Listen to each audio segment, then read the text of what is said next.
आज Doubtnut app download करें। Doubtnut पर अपने सभी गणित, रसायन विज्ञान, भौतिक विज्ञान और जीव विज्ञान के डाउट्स का करो सफाया। बस प्रश्न की फोटो खींचो, एक ही प्रश्न को क्रॉप करो और तुरंत वीडियो सोल्यूशन पाओ। अभी डाउनलोड करें।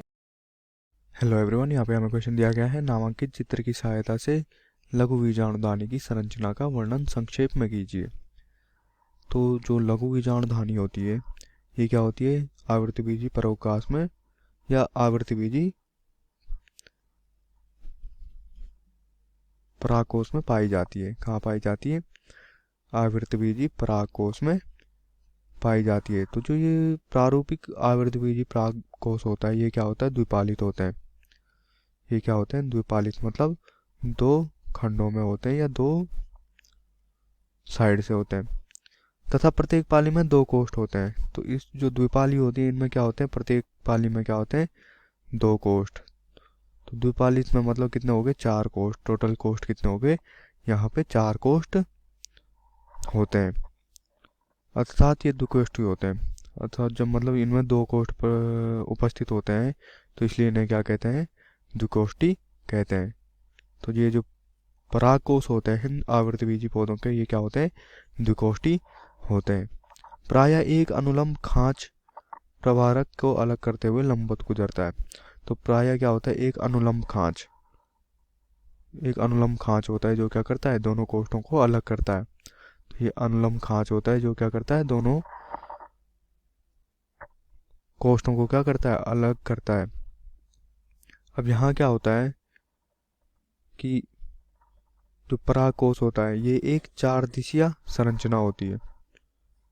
तो परागकोश क्या होती है? चार दिशीय संरचना होती है,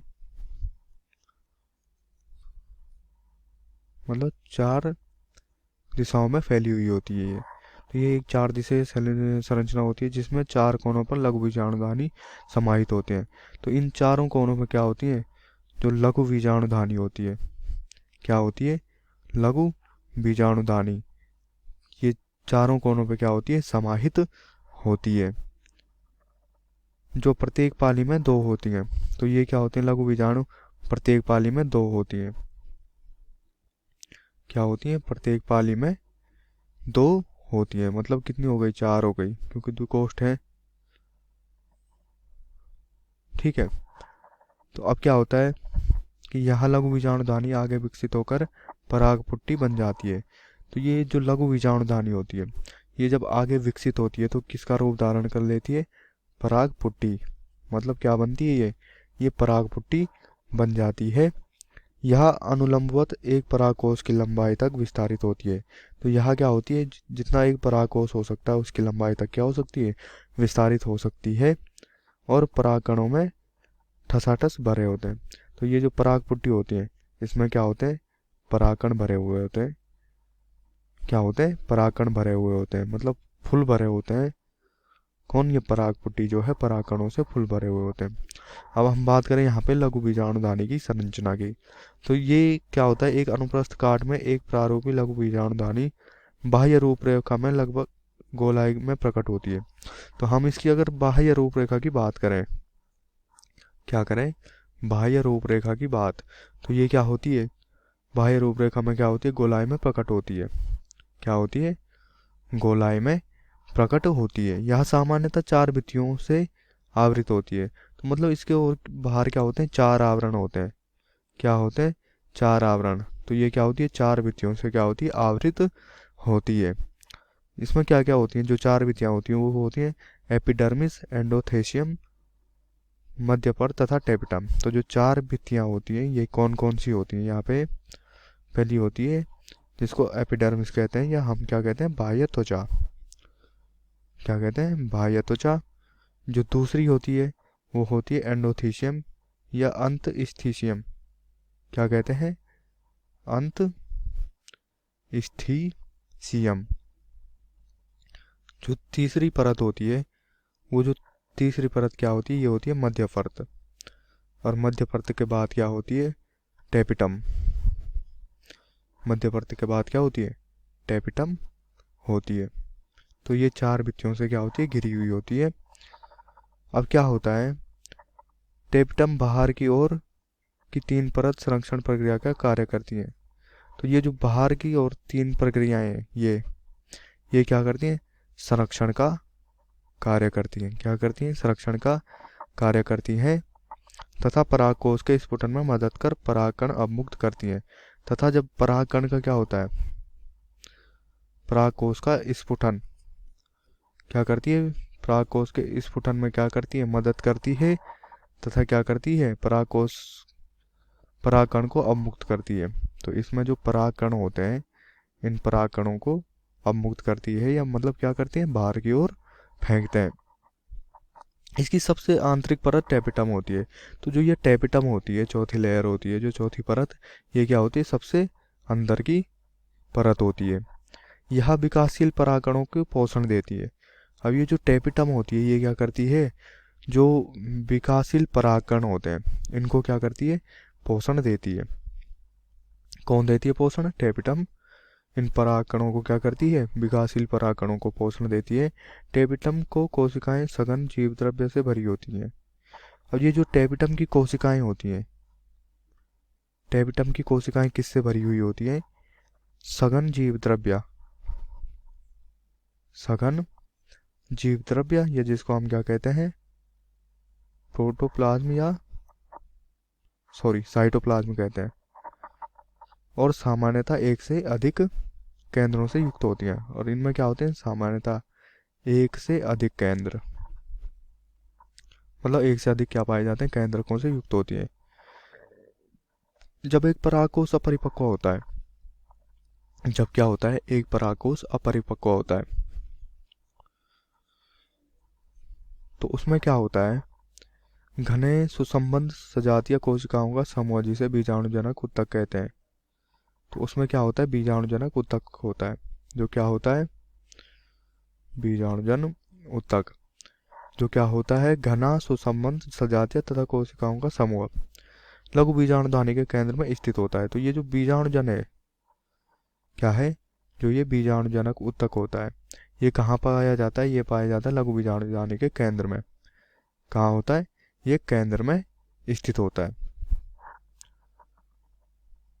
अब लघु बीजाणु जनन के बारे में बात करें हम, तो जैसे जैसे परागकोश क्या होता है? विकसित होता है। ये क्या होता है? जब विकसित होता है तो क्या होता है? बीजाणुजन ऊतकों की कोशिकाएं अर्धसूत्री विभाजन द्वारा सूक्ष्म बीजाणु चतुष्टय बनाती हैं। तो ये जो बीजाणुजन ऊतक होते हैं, ये क्या करते हैं? अर्धसूत्री विभाजन के द्वारा, इनमें क्या होता है? अर्धसूत्री विभाजन होता है। और अर्धसूत्री विभाजन के द्वारा क्या बनाते हैं? ये बीजाणु चतुष्टय, बीजाणु चतुष्टय का क्या करती हैं? निर्माण करती हैं। तो ये बीजाणु चतुष्टय बनाते हैं। अब जब ये बीजाणु चतुष्टय क्या करते हैं? जैसा कि बीजाणुजन ऊतक की प्रत्येक कोशिका एक लघु बीजाणु चतुष्टय की वृद्धि करने में सक्षम होती है। तो क्या होता है? एक बीजाणुजनक ऊतक क्या करता है? बीजाणुजन ऊतक प्रत्येक चतुष्टय की वृद्धि में करने में क्या होता है? ये सक्षम होता है। क्या होता है? सक्षम होता है। तो प्रत्येक कोशिका एक सक्षम पराग मात्र कोशिका होती है। तो इसकी जो प्रत्येक कोशिका होती है, ये कोशिका क्या होती है? प्रत्येक कोशिका सक्षम पराग मात्र कोशिका क्या होती है? सक्षम पराग मात्र कोशिका होती है। तो प्रत्येक कोशिका क्या होती है? इसकी एक सक्षम पराग मात्र कोशिका होती है। एक पराग मात्र कोशिका में अर्धसूत्री विभाजन द्वारा लघु बीजाणु के निर्माण की प्रक्रिया को लघु बीजाणुदानी कहते हैं। तो एक जो सक्षम पराग मात्र कोशिका होती है, उसमें जब अर्धसूत्री विभाजन होता है, क्या होता है? जब एक सक्षम पराग मात्र कोशिका में अर्धसूत्री विभाजन होता है, अर्धसूत्री विभाजन क्या होता है? जब अर्धसूत्री विभाजन होता है, तब क्या होता है? लघु बीजाणु के निर्माण की प्रक्रिया को कहते हैं लघु बीजाणुदानी। तब ये जो लघु बीजाणु होता है, ये लघु बीजाणु बनने की प्रक्रिया को ही क्या कहते हैं? लघु बीजाणुदानी। क्या कहते हैं? लघु बीजाणुदानी कहते हैं। जैसा कि लघु बीजाणु रचना के समय 4 कोशिकाओं के समूह में व्यवस्थित होते हैं, उन्हें लघु बीजाणु चतुष्टय कहते हैं। तो मतलब जैसे कि ये क्या होते हैं? 4 कोशिकाओं के समूह में व्यवस्थित होते हैं, तो वो क्या होते हैं? लघु बीजाणु चतुष्टय। क्या कहते हैं इनको? लघु बीजाणु चतुष्टय कहते हैं। आइए अब हम आपको इसकी संरचना बताते हैं। तो ये यहाँ पे जो है ये लघु बीजाणु दानों की अनुप्रस्थ काट है। ये क्या होती है? बाह्य रूपरेखा में लगभग क्या होती है? गोलाई में होती है। क्या होती है? बाह्य रूपरेखा में गोलाई में होती है, या सामान्यतः 4 भित्तियों के आवृत में होती है। तो इसमें जो 4 भित्तियाँ हैं ये अंतरत्वचा, अंतरस्थिशियम, मध्य परत और ये टैपिटम, ये क्या होती हैं? ये 4 त्वचाएं होती हैं। और ये जो बाहर की 3 त्वचाएं होती हैं, जो ये अंतर त्वचा, अंतरस्थिशियम या मध्य परत होती है, ये क्या करती हैं? संरक्षण का काम करती हैं। तथा जो ये टैपिटम है, ये वाली जो परत है, ये क्या करती है? ये पोषण देती है। किसको? जो भ्रूण परागकण क्या होते हैं, जो डेवलपिंग परागकण होते हैं, जो विकासशील परागकण होते हैं, उनको क्या करती है? पोषण देती है। यह विकासशील परागकणों को पोषण देती है। टैपिटम को कोशिकाएं सघन जीव द्रव्य से भरी होती हैं। तो ये जो कोशिकाएं होती हैं टैपिटम की, ये क्या सघन जीव द्रव्य से भरी होती हैं। मतलब जो साइटोप्लाज्म होता है, ये साइटोप्लाज्म से भरी होती हैं टैपिटम की कोशिकाएं। और सामान्यतः अगर देखे जाएं तो इनमें क्या होते हैं? एक से अधिक केंद्रक होते हैं। क्या होते हैं? एक से अधिक केंद्रकों से क्या होते हैं? ये भरे हुए होते हैं।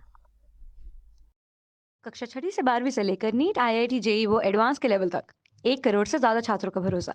आज ही डाउनलोड करें डाउटनेट ऐप या व्हाट्सएप करें अपने सारे डाउट्स 8400 400 400 पर।